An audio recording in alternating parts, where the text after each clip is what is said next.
everybody. This is Napalm Jed Johnson. I am joined by my good friend Alan Heineck. This is episode number 62. 62, Alan. How about that? We have been rolling with this thing for quite some time now, and it just gets funner and funner and funner. And if you haven't listened to the last episode, episode 61, that is where we covered the Brian Shaw controversy. What will happen if Brian Shaw ever gets into grip sport? If you haven't listened to that one, go back and listen to it right now. That's one that has gotten a lot of heat in the grip community, and it's a topic that everyone seems to have an opinion on. So go ahead and listen to that show today and leave your comment on the video when you do. Speaking of that, we always invite you to leave your comments and questions related to the topics that we cover here at This Week in Grip. So please feel free to do that as well. Don't forget to like the video. That helps show that the video is popular, and our goal is always to have at least 10% of the views. We want those in likes. So if we get 300 views on this, we want 30 likes. So please make sure to go down and hit the big thumbs up button right now. We looked at the hashtag usage for This Week in Grip. If you want us to see anything, any of the feats, any of the training that you've been doing, make sure to use that hashtag This Week in Grip. We're up over 1,800 uses of This Week in Grip now, so keep up the good work. That helps to show that grip is a cool thing. There's a lot of people doing it, and if someone sees your video and then clicks on This Week in Grip, they can see a bunch more by a bunch of other people. And that's what it's all about, getting it out in front of more and more people, because after all, guys, the first rule in grip sport is you tell everyone about grip sport. Coming up real soon, you're going to see the King Kong of Grip Workout 2018. I'll be putting that out very soon. Just today, when I recorded this, I finished up the last video and uploaded it. That's a fully digital video. It's going to be $20 at dieselcrew.com, and you can get it for $1 flat at thegripauthority.com. It's the workout of the month for August. Also, I've got some blobs, Fat Man blobs, legitimate Fat Man blobs that just came my way. I'm going to be unloading very soon, and those are going to be up at dieselcrew.com as well. So keep your eye out there. If you want to add one of these extremely rare block weights, the Fat Man blob, half of a 100-pound original style York blob to your collection, then get over to dieselcrew.com right now. There's going to be 2 on there for sale here very soon. Alan, how have you been doing, buddy? What have you heard lately? I've been doing real good. Training's been going pretty decent. Luckily this week was my actual last week of physical therapy for my shoulder, so I don't have to see those guys anymore. I get to start slowly working my way back to getting normal. So right. I got that going for me. It's still going to be a long road. I got to spread things out over the course of the next few months, but head in the right direction, hopefully. So we will see. How's everything going on your end? Things are going pretty well. A couple shows ago, I talked about the gym that I've got, and we've got the whole entire floor matted now pretty much. But I would say probably 95% of the floor is matted. This week, I'm going to have a guy come in and try to scrub some of the older mats that I have, because some of them are quite dingy, and I want to get them looking nice and pretty, looking real nice. And so that's going on. As far as training, man, I'll tell you, dude, I've just been obsessed with doing dragon flags. I don't know if you saw any of the videos that I've put up with dragon flags. I was able to get a couple legit ones here after just a couple of weeks of working on it. Now I'm trying to do some stuff with weight added. So Rick Geist, which is a former member of the Grip Authority and somebody that I used to coach for quite a bit. I helped him get up to bending the red nail several years ago. He is awesome at doing dragon flags and human flags and all kinds of different core stuff. He's been helping me out quite a bit, so it's been something I've been really excited about. Yeah, I was seeing all those. I didn't know if you were going to come out with some months of ab program or something like that, like you do with August of Arms and Forearm February and all that, or what the plan was. Yeah, well, that had crossed my mind. That's not exactly why I was doing the dragon flag. Honestly, I've been trying to I've been working the Dragon Flag drills into the program for my one track athlete, Ashley Newton, that I've been working with. She's going to be a senior this year. And I kind of challenged her to progress towards doing an actual Dragon Flag, because she is her main event is the pole vault, and you need to be able to invert and then get yourself up over the crossbar in the pole vault. So one day when I was showing her one of the breakdown drills, I was actually able to come really close to doing a Dragon Flag. So I was like, holy cow. And then I just I hit up Rick. He gave me some tips, and I started working on it, and I was able to pull one off. So that's really what that's been about, is just I don't like to have my athletes do anything that I've never done, unless it's really, really basic stuff that I just didn't learn. So I didn't feel right to, like, hey, you got to do a Dragon Flag, lady. But if I hadn't done one before, or hadn't even tried. Sure. So that's really the story behind that. And she's a great athlete, and if we can get her core strengthened up a little bit more, I think she's going to be even better and probably set some more school records and go on to be a force at college, wherever she ends up going. So pretty pumped about that. Where is she in her progression with it? She's starting to do them, or is she getting multiples, or? No, she hasn't done any yet. We're mainly working on different eccentric movements for the Dragon Flag. Oh, okay. Yeah. So and her body weight is lower. So basically, dude, if you've seen any of the videos that I've been doing them on the floor, and I've been holding on to an Elite FTS box squat box with dumbbells loaded onto it, because I don't have anything else that's like permanent that will hold my body weight. And the first time I tried them, well, not the first time, but like the second or third time I tried them, and I think you pointed this out on one of my videos, the bench was flexing. Was that you? Oh, yeah, I saw that. Yep. Yeah, I was holding the bench and creating so much tension with my arms and lats that I heard crackling going on in the bench. So I moved off of the bench. I didn't want to break my bench doing a Dragon Flag. I'd rather break it doing like heavy dumbbell press or something like that. Yeah, right. So I've been working on the floor ever since then. But sure, she's doing well. I think with a little bit of time, I think she'll be able to do it. Cool. That's got to be brutal. Your first couple ones, especially when you're talking eccentrics, I got to think that really lights you up. Sure. I once in a while I do some new ab exercises, and it's like you'd swear you'd never so much as done like one crunch in your entire life. You try some of those new things. It's a whole. It's the same muscles, but it's just like a different way for whatever reason.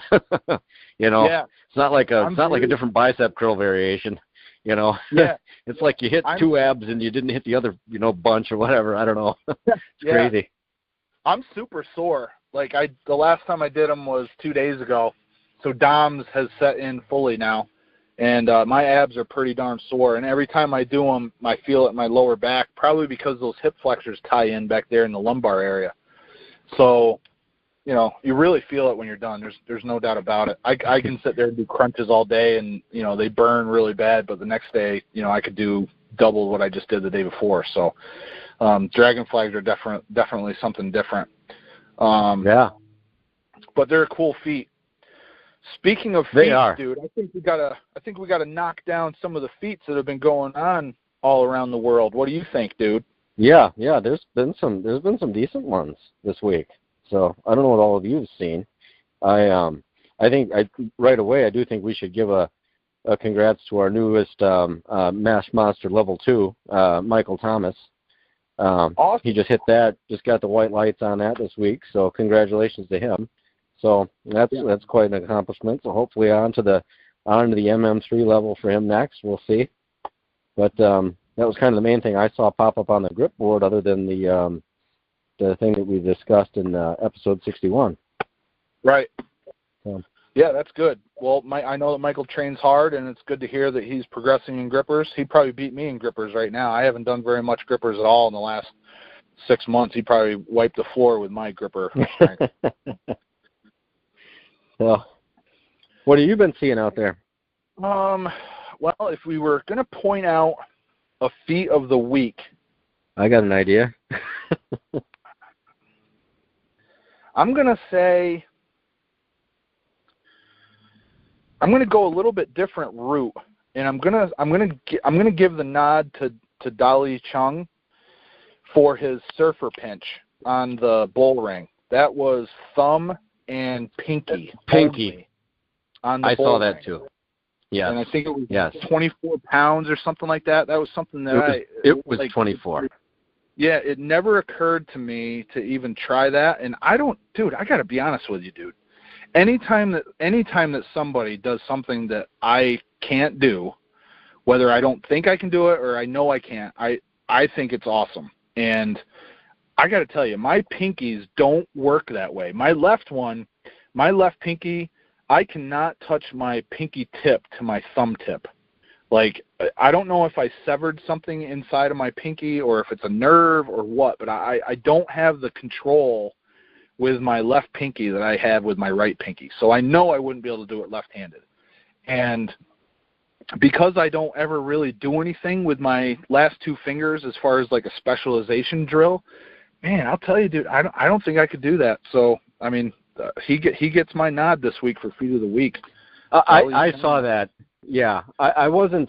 I didn't know about the Feat of the Week so much as maybe the most unusual feat of the week. Mm-hmm. Because I've never seen somebody do that either, and there's like zero strength in that position. So to do anything with that, you could have done 15 pounds. It would have been awesome, because that's just like there's just nothing there. Like trying to make my fingers want to do that, I can get mine to touch together, but that's just a weirdness. It's awkward. It's awkward. But yeah, I saw that, and that was awesome. That was really well. Then he hubbed a 45 in his other hand at the same time. At the same time. Yep, I left that out. But yeah. So that was pretty awesome. I guess the one that I was going to give Feat of the Week was and this was a really close one between Joel Dirks actually and Cody Burns, but I had to give Cody the edge here, where he did a 225s flip and catch, which I thought was pretty insanely awesome. You know what? As you were talking, I remembered that I saw him do that, and I didn't have it written down. And I gotta agree with you. That is another thing that I don't know if I could pull that off. Did Joel also do that feat? Because I didn't see him put that out. If he did. No, what he did was he did air transfers with 35s this time around. Last time it was 25s. This time he hit 235s. Yeah, and he nailed it for 5. Done that. And I told him that I knew that Cody and I transferred 245s at Gripmas one year. I think maybe Andrew Derniat has done that, and maybe there's been some others, but I don't recall. Do you remember anybody else that's done the 245s transfer hand-to-hand? No. Has Gil not done it? I would given that one to him. Maybe he hasn't, but I got to think that's in his wheelhouse at least. I'm sure he could do it. I don't know if I've seen him do it, Alan, but for some reason I think maybe he has done that. I'm just not sure. I'm sure he could. Yeah. No. The one difference, I think Joel Dirks is just a little bit. He's slightly disadvantaged in that when we're seeing him doing these feats, he's just grabbing plates off the rack. These things aren't chalked up. They're not seasoned. He's literally grabbed the random set. You know what I'm saying? Whereas us grip geeks, we have like our set for these specific tasks. And it's all they're all chalked up. They're ready to go. They're perfect. Yeah. So to me, that makes when I see a guy, even a monstrous guy, like Joel Dirks doing this stuff, there's a different level of toughness about that. Because it's just, no prep work involved. He just grabbed it and went for it. So yeah, you give him a different set, and I think it's a whole nother. He could probably get a lot more reps out of it, and I got to think he could do the 45s without if he makes it down for King Kong, we'll get to find out. So I got plenty of crap for him to play with. So. Right. Have you ever lifted? Have you ever done the 245s pinch, Alan? No, I haven't. Okay. Nope, that's beyond me. So 235s was my best. There was no air transfer, no funny thing like that. Just a straight up lift. But the 45s, that was actually I had picked up a couple of milled Yorks, and that was something I wanted to start working on. And then that got sidelined right away. I just got stuck into doing other things. So, right. Yeah. My intentions are always there, but I've just got to knock out so many other things before I can move back in that direction. Yeah, I hear you. Another good one, dude, that I thought was up there, very impressive, was the biggest Hun, Brian Hunsacker. I think he just put the video up like yesterday. It was 700-pound farmer carry, so 350 in each hand, and he was using what he described as rogue farmers that have extra thick handles and zero knurling on them. Yeah. Yep. Yeah, I saw that video too. I'm not sure what exactly the handle thickness is on those, but they're thicker. It's not like a 1-inch thing. I think it might be like 1.5 inches or something like that. There's some pretty beefy handles, but yeah, no knurling or anything like that. So that was impressive. Yeah, he took it for quite a walk too. So sure. Yeah, he's got some serious strength. Sure, dude. And again, I can't replicate that feat. So major respect. And he's looking massive, dude. He's got some serious bulking going on, or either bulking up top or leaning out at the belly, because he looks different in that video than when I saw him in Syracuse a few weeks back. Like, he's looking pretty stout. Well, it's got to be from all that rock lifting cardio we keep seeing him doing. You know, every time he posts a video, he's lifting rocks to his shoulder like everywhere he goes. You know, yeah, so that's got to help out. Yeah. For sure. Getting that time in. Yeah, man. Go ahead. I've got a write-up from someone that I want to cover, but why don't you cover a couple other feats, and I'll dig that write-up up, dude. All right. Well, the one other one, big one that jumped out at me was Cody Burns. He also did a 50-pound plate flip and catch. This is one of those kind of skinny-looking 50-pound plates. You know, like what you've. I think they actually, it's the type that goes on like those, like a 1-inch type of barbell. That's you know, correct, the type of plate that I'm talking about. Yeah, this was so it's real thin, real smooth, no ribbing on it or anything like that. You know, so that was pretty awesome. And James Redderita is actually, he got some quality air on his 225 kilos plate pinch he was working on. So it looked like he felt like he. Oh, go ahead. Oh no, I'm sorry for interrupting you there. I saw that video too, and I was thinking that we covered that last week, or else I probably would have highlighted that as a top contender as well. So yeah, good call. He did. He hit a 325s last week, and I think that's the one we actually talked about. I got you. But this one, yeah, this was the one where he. Let me see if I can actually get back to it. But I think he was trying to pull it to lockout, and I don't know if it stalled on him a little bit or what, but he wound up setting it down. And I think he thought he kicked himself for setting it down a little prematurely. Otherwise, he might have been able to get it all the way to the top. Right. So, but it's right around the corner. Let me just double check when this was. Yeah, 5 days ago he posted that one. So it's right on the edge for him. But boy, he has been jumping by leaps and bounds on that plate pinching. You know, yeah. I remember when I first started following him, I think it was a couple of 45s he was working on, and now his progression is just bang. You know, that's pretty intense. So yeah, no doubt. That's right around there. It'd be cool to talk to him about what he's got going on in his training, because I think it'd be interesting to tap into that knowledge. Yeah. I wish we'd see more thick bar out of him too. I'd like to see his approach to some of that stuff. So sure. See a lot of the preacher curls and the plate pinching, but it's cool that he's posting these feats all the time. So, hey, one thing I wanted to ask you about before you get on with your contest thing, but Luke posted a thing on Instagram of the thumb blaster. Yeah, dude. Now, I'm not familiar with that. Okay. Is that like an adaptation of some? What's the thought behind that? I haven't seen that. Is that something he just created, or has this been around for a while? Well, first off, Luke is like a mad scientist, okay? He is always thinking about stuff. And, I mean, he picked up on, like, gripping technique quicker than anybody that I've ever had the opportunity to train with. So he's a very, very smart individual. And I don't know exactly how he came up with that, but I think what he did was he makes this tool for arm wrestling called a hook blocker or a top roll blocker or something like that. Was it the top roll eliminator? Is that what that is, the top roll eliminator? Yeah. I hope I'm not imagining something else. I don't like to. No, I think you're right. Okay. I think you're right. So I don't know if he kind of looked at that and thought, wow, I could make something similar, because he's very good with efficiencies, okay? So if he knows that the pieces he's getting cut are going to be made into this one specific piece, he knows that if he makes just a couple adjustments, he can make something slightly different for a different purpose. Like he's that good with stuff.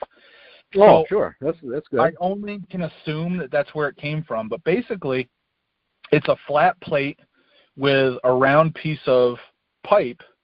I'm going to say pipe, and it might actually be tubing. I don't know he could tell you what it's actually called, but it's a round piece attached to a straight piece, and you can use it to train the thumb real hard, i.e. thumb blaster, or you can use it to train the fingers real hard if you turn it around in your hand. And then I also told him that he could do something like it's called a plywood lift in grip competitions, but it's kind of a clamping style lift, almost like lifting the end of the heel end of an anvil. Oh, sure, so, yeah. But I haven't had the chance to play around with it just yet.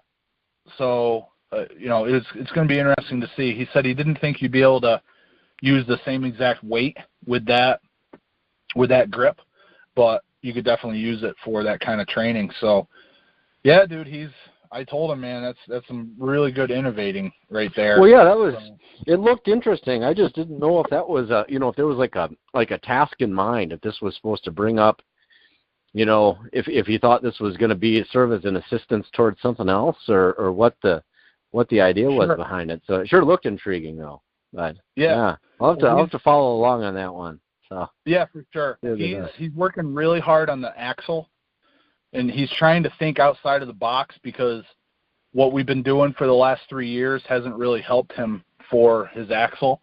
So I think you might be onto something there too, where maybe he's thinking that that's going to give him the opportunity to train to build some thumb strength that will carry over to the axle a little bit better for him. So good intuition there, Alan. All right. So I dug up this write-up. I'll go ahead and cover this now, Alan, if you don't mind. Yep, fire away. All right, this is Becca Roberts, and she won the women's half of the British Grip Championships 2018, and I believe she ended up beating Elizabeth Horn, and I believe it's the first time that Elizabeth has ever been beaten in competition. So Elizabeth has been involved in grip longer than I have. I remember seeing videos of Elizabeth doing grip training when she was still going by her maiden name Talbot. So it was before that David and she had gotten married. So you're going back to like 2002 probably that she's been doing grip, and this is the first time that she's ever been beaten in a grip contest by another lady, as far as I know. So this is a major deal here. Elizabeth has been at it a long time, and it's been straight up domination the whole time. So, and here's the write-up from Becca. She said, event 1 was the handshake lift. We don't have this apparatus, but had done 87.5 kilograms in one training session that we did have on it, and luckily that was a good number. My aim was to do over 90 kilograms, but I managed to win this event on my first attempt, so it wasn't really any need to push it. I set a new world record at 85 kilos and decided against the planned 91 kilos as there were 4 more events to go. Event 2 was 2-hand 0 pinch. I knew this was a good event for Elizabeth, so I was just hoping for second place in the event. Although I did only get the second place, this turned out better than expected, getting air in the weight I needed for the win. Also, in hindsight, we used too wide of a width. I think 2 to 4 millimeters narrower and more weight can be lifted next time. Event 3 was the finished ball. We knew this event was going to be touch and go for who wins, and I managed to get, I think, a half kilogram or so more for the win. Had a nightmare and missed my second attempt, but got the last one when it mattered. 26 kilograms and another world record. Event 4 was 76 millimeter rolling handle thumbless hold. Not having this apparatus either, Paul had us train on a fast-spinning single-pulley handle with Fat Grips Extreme attached to it to replicate it as best we could. It's a new kind of event for me. I'm used to using my thumbs, but the training worked a treat and managed 47.5 kilograms for 7 seconds for another world record. Event 5 was Orbi Grip with 2.5 kilograms added. This, again, was another event where we didn't have the apparatus and not something I'm familiar with, so we tried to replicate it again. I beat what I did trying it out before the prep by 39 revolutions, so overall on the right path. Just need more time training this kind of event. It was a killer, and it looked super intense, Alan. I don't know if you saw that video or not, but it looked super did. I've seen that, but I don't. Isn't that something? Isn't that like a high? Well, I would equate it to like a high rep wrist roller where you're just looking to blow your arm up, right? I mean, is that what that kind of is? Yeah. So it's like a brutal pump tolerance thing or something. Oh, huge. That's how it appeared. She said that Elizabeth did a phenomenal world record of 183 repetitions, but her Becca's performance overall against the other competitors, she was able to get first place. So she also said she got the middle inch halfway up with no tilt, which is a 64 kilogram baby inch dumbbell after the comp. And she says she's pretty sure if she was fresh, she'd be able to lock it out. So really impressive stuff from Becca, and just goes to show that her training is lined up perfectly, and she is truly a force to be reckoned with, dude. Yes. Big congratulations to her. I agree with her assessment on that bell too. There's no question. You take a fresh Becca, I think she'd rip that thing right off the ground. Yeah, I think she's gone over that number on the 2.5 inch crusher, and yeah, I mean, you just go through a competition like that, you still get some solid air on it. And that's right there for her.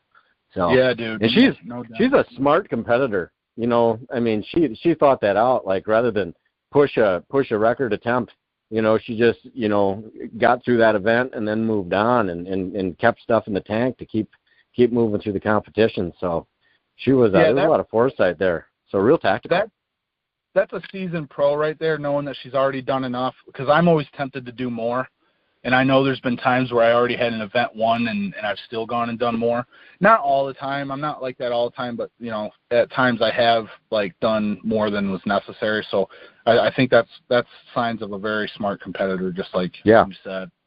And then, Alan, I just wanted to say that over on the Grip Sport IG Instagram, we got the grip games going on, and it's plate flipping this week. So it's something cool that you don't need a lot of specialized equipment for.